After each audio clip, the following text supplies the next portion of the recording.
고대 그리스의 진정한 역사는 폴리스라 불리는 도시국가의 성립과 더불어 시작됩니다. 그리스 곳곳에서 폴리스가 건설되면서 사회는 안정되고 인구는 증가했는데요. 이런 상황에서 그리스의 폴리스들은 바다 밖으로 눈을 돌리게 됩니다.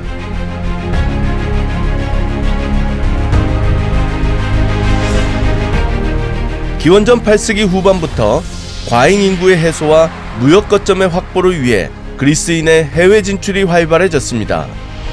그 결과 지중해와 흑해의 여러 지역에 식민지를 건설하며 수세기 동안 범그리스 세계를 만들어갔죠. 그리스의 폴리스들이 번영해가고 있을 무렵 동쪽의 페르시아 제국은 오리엔트를 통일하며 서쪽으로 세력을 뻗어 소아시아까지 정복했습니다.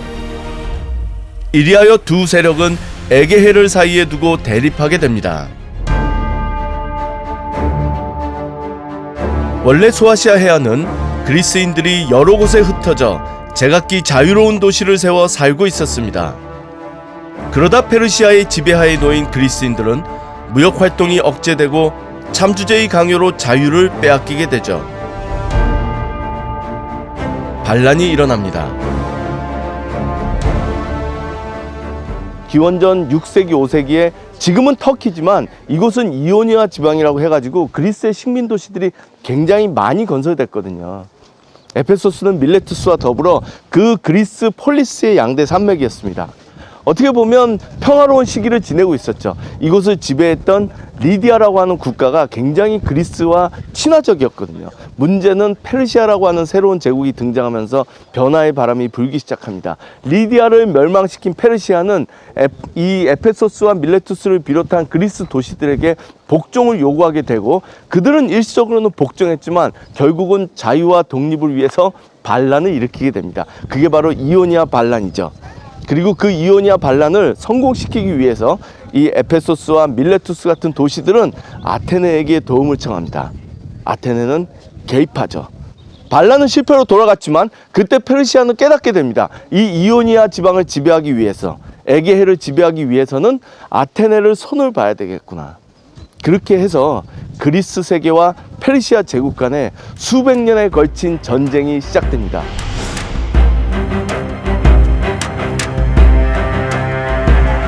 반란이 시작된 계기는 다소 엉뚱하게도 밀레토스의 참주가 주도한 이웃 섬나라 낙소스에 대한 침략이 실패하면서 생긴 우발적인 사건이었습니다.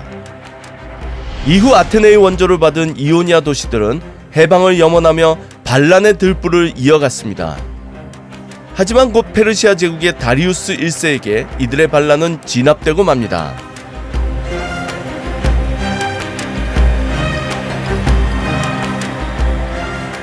페르시아 제국은 소아시아를 다시 복속시켰으나 다리우스 1세는 반란을 도운 아테네를 그냥 둘 순 없었습니다. 기원전 492년 그리스 본토를 공격하려는 원정에 나섭니다. 페르시아 제국은 두 번에 걸쳐 그리스를 침범해 전쟁을 치렀습니다. 그중 가장 인상적인 전투는 아마 테르모필레 전투일 겁니다. 영화 300의 주인공인 레오니다스 왕입니다. 그리스의 수많은 폴리스들은 왕정으로 출발을 했지만 어느 순간부터 대부분 왕정을 폐지했거든요. 근데 스파르타는 유일하게 망할 때까지 왕정을 유지했던 그런 폴리스입니다. 심지어 왕이 2명이나 됐죠. 견제와 균형을 위해서. 한마디로 스파르타는 역사 속에서 수백 명의 왕을 남긴 그런 폴리스입니다. 그런데 이곳 스파르타에 유일하게 자기의 동상을 가지고 있는 사람은 레오니다스입니다. 그리스 세계 최강의 군사력을 보유했던 스파르타.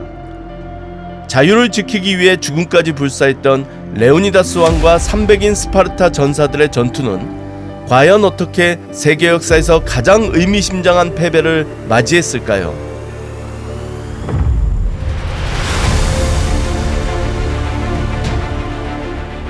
페르시아 제국은 기원전 490년 아테네를 침공했다 마라톤 전투에서 패합니다.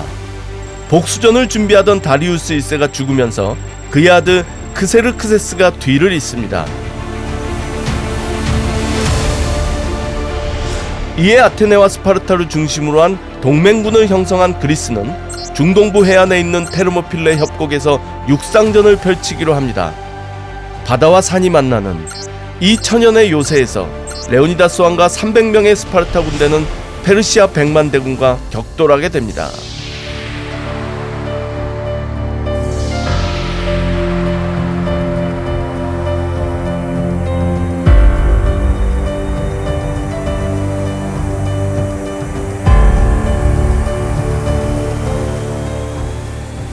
페르시아의 육군이 에게해 북쪽 해안을 따라 마케도니아와 테살리아 지방을 통과해오자 그리스인들은 테르모필레의 좁은 산길에서 맞서 싸우기로 합니다. 이 길은 페르시아 대군이 스파르타와 아테네가 있는 그리스 남부로 가려면 반드시 거쳐야 하는 유일한 통로였죠. 오늘날에는 오랜 세월에 걸친 퇴적작용으로 해안선이 바다 쪽으로 1km 이상 길어졌지만 기원전 480년에는 가장 좁은 지점의 폭이 15m에 불과했습니다.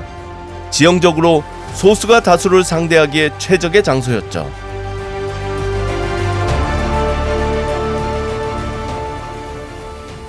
그 유명한 영화 300의 역사적인 현장입니다. 테르모필레스. 기원전 480년에 페르시아의 크세르크세스가 100만 대군을 이끌고 이곳 그리스로 물밀듯이 쳐들어오죠. 그때 이곳에서 스파르타의 왕 레오니다스와 300명의 용사가 그들의 앞을 가로막습니다. 그리스 전체의 자유를 지키기 위하여. 그리고 장렬히 전사하죠. 여기는 몬론 라베라고 써 있습니다. 크세르크세스 왕이 항복을 요구했을 때 레오니다스 왕의 답이죠. 와서 가져가라. 나의 소중한 자유는 내가 포기할 수 없는 것이니 뺏을 수 있다면 와서 뺏어가라는 거죠. 자유라고 하는 가치는 모든 그리스인에게 정말로 소중한 가치였습니다. 자유를 지키기 위해 레오니다스와 300명의 용사는 그리스 연합군과 함께 페르시아의 대군에 맞서 치열한 싸움을 벌입니다. 그러나 공방전이 벌어지던 이틀째 밤, 그리스의 배신자가 나타나 페르시아 측에 방어군을 포위할 수 있는 산길을 알려줍니다. 이 사실을 알게 된 레오니다스는 그리스 연합군은 퇴각시키고 자신은 300명의 용사와 함께 남습니다. 그리고 모두 전멸합니다. 이곳이 바로 그 유명한 콜로노스 언덕입니다. 레오니다스 왕과 300명의 용사가 최후를 맞이한 곳으로 알려져 있는 곳이죠. 그리고 이 정상에 시모니데스라고 하는 그리스 최고의 서정 시인의 시가 적혀져 있습니다. 나그네여 스파르타에 가서 전해다오. 우리 스파르타의 법에 의해 이곳에 누워있노라고. 법은 이들에게 그리스의 자유를 지킬 것을 명했고 그들은 그 법에 의해 이곳에서 최후를 맞았죠.